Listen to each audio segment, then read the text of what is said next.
Hello everyone, welcome to Bella's Chinese class. In the previous lessons, we learned pinyin, the phonetic symbol of Chinese, so you can pronounce any Chinese characters. From now on, we'll start to learn real Chinese.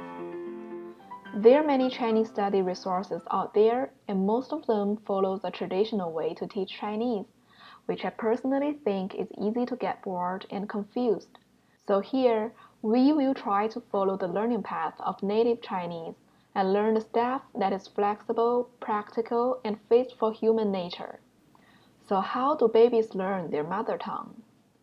Babies from 0 to 8 months get used to their language by listening to the talks from surroundings. So do you as a Chinese beginner. You want to soak your ears into the language environment, feeling and getting familiar with the syllables and tones. And we call this stage warm up your ears. I know it's hard for you to have such environment, so we have prepared some listening resources on our website for you to soak your ears. In the later phase of babyhood, baby starts to emulate the sound of their parents, and we cover this stage by learning pinyin in our previous lessons. Now we're in the same stage as the baby around 1 year old. We start to learn some simple words and basic sentence structures. Each of the lessons is composed by 2 parts. In the first part, we will learn some words that we use often in the daily conversation. It's like different Lego pieces. And in the second part, we'll learn some practical grammar structures. It's like a construction principle manual.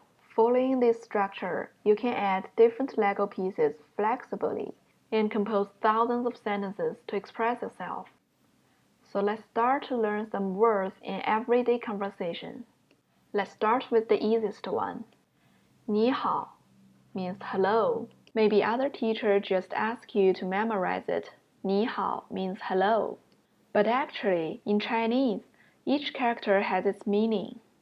When 2 Chinese characters come together to make a word, there's always a reason. In 你好, the character 你 means you. The character 好 means good. So putting them together means you're good. It's like in English, when we meet each other, we say, how are you? I'm good. So does Chinese. We greeting each other by saying, you're good. 你好. 再见. The character 再 means again. The character 见 means see. So putting them together, it means see you again. 再见. We say 再见 when we are apart from each other. It's like goodbye or see you in English. 谢谢. Some teachers simply tell you it means thank you. But actually, it only means thank. When it's followed by 你, which means you, we have 谢谢你 means thank you. When it's followed by 他, which means him, we have 谢谢他 means thank him. When it's followed by 天, which means God, we have 谢谢天 thank God.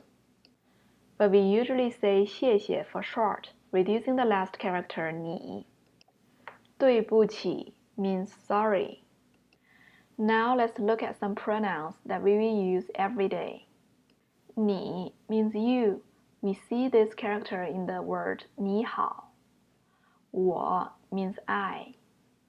Here, when we want to refer to he, she, it, they all have the same pronunciation, 他, but rests in different characters. 这 means this. 那 means that. 这里 means here. The character 里 means in. 这, as mentioned, is this. So in this means here. Similarly, 那里 means in that, means there. Let's look at these words. 美国 means the country America. 中国 means the country China. When the country name is followed by the character 人, which means people, we have 美国人 American. 中国人 means Chinese. 游客 游 means to travel. 客 means a guest. So a guest travels to another country. That means tourist. 游客。学生，学 means to study. 生 usually means a young person. So a young person who studies, 学生 means student. See, there's always a reason why we put these characters together to form such a word. What does this principle imply? That implies in later phase, when you study more characters, and when you see a word that you don't know, you can guess the meaning of the word via the characters composing it. Okay, let's look at some sentence structures. First one, let's learn how to make a statement or describe something. For example, when you want to say, I am Mike, you're a student, how would you say it? There's a character 是, which is the same function as is-mr. So you can use the subject plus 是 plus a noun to make a statement. For example, I am Mike. 我是 Mike. You are a student. 你是学生. They are very straightforward. Then what about negative statements? Like, I am not Mike.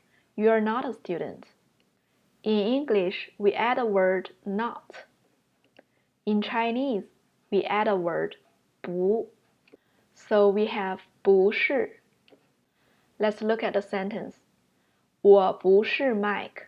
I am not Mike. 你不是学生. You are not a student. Let's do an exercise. We have learned the word 游客 means tourist. So how shall we say I am a tourist and I am not a tourist? It's quite simple. Just follow the same structure. 我是游客. 我不是游客. Now let's look at how to make a statement of past status. For example, I was Mike. You were a student. In English, we change am and are to the past form, was and were. But Chinese character is fixed. You can't change anything. So you can add a word 以前 to represent it happened in the past. 前 means before. So the present status 我是 Mike. If it's a past status, we add 以前 before the character 是. We have 我以前是 Mike. I was Mike. Similarly, you're a student. 你是学生. You add 以前 before the character 是. 你以前是学生. You were a student. Let's look at the negatives. We do the same thing.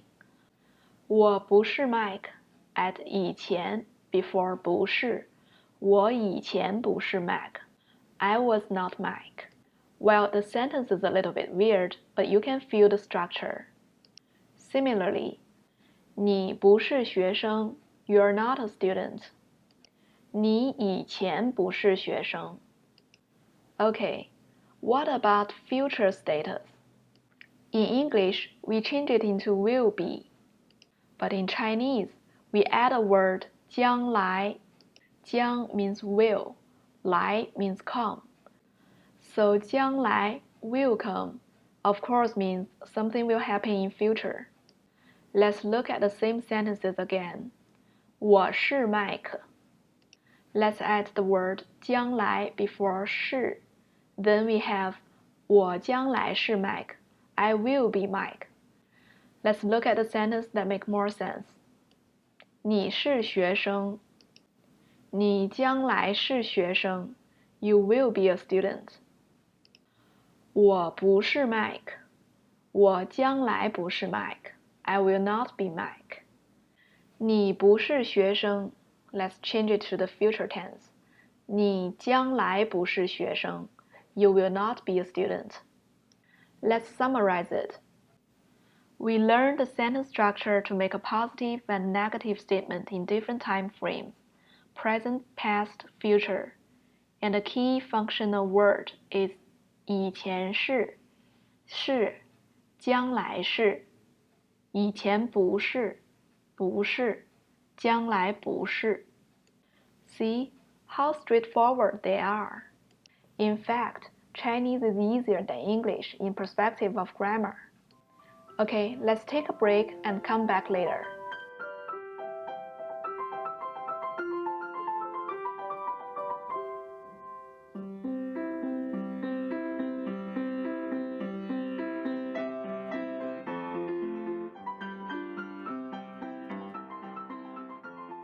Let's come back to learn the second structure, how to ask a question.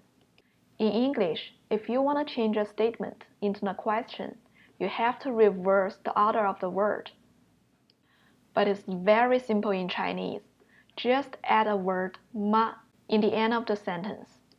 The let tone ma is a modal word to indicate this is a question. For example, the statement 你是学生 we put the character ma in the end of the sentence. 你是学生吗? Then it becomes a question. Similarly, the statement 你是美国人 we put the ma into the end of sentence. You have 你是美国人吗? Are you American? 你是游客吗? Are you a tourist? 你是中国人吗? Are you a Chinese? To answer these type of questions, you can just say 是 means yes, 不是 means no. Let's do some exercises. 你是学生吗? How to answer it? 不是，我是游客。